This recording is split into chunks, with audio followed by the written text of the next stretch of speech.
The Human Contract is a 2008 film written and directed by Jada Pinkett Smith. We have a cast including Jason Clarke, Paz Vega, and Ted Danson. And I became aware of this because of Ted Danson. I had no idea what to expect from it, so I went in with an open mind, and unfortunately, I didn't really like it. It's not terrible, it's not bad necessarily.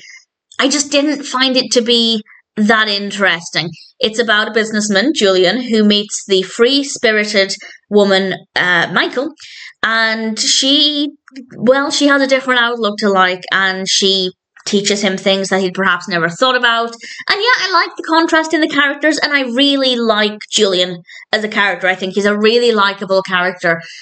So I guess the characters were interesting, but the story just wasn't. It just didn't work well for me. I just didn't find that any of it was that interesting. I liked some of the scenes when Julian was at work, which probably says more about me than anything else.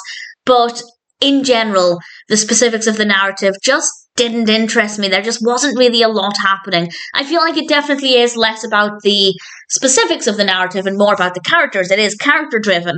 And thankfully, the characters are quite interesting. The performances are very good. But I still didn't enjoy it. That wasn't enough for me to ultimately come away from it feeling satisfied. I did like seeing Ted Danson in this, absolutely.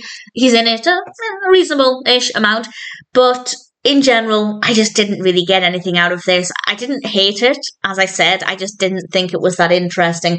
So I guess if there's anything about this that you are curious about, maybe you're a fan of any of the cast or the concept just sounds interesting to you, then I'd say give it a go. It is watchable. It's definitely not an unwatchable film.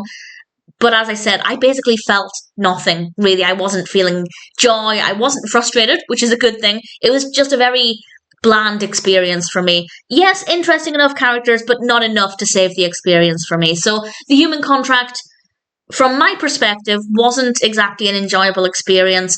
Some people might like it more, but personally, I just didn't get anything out of it.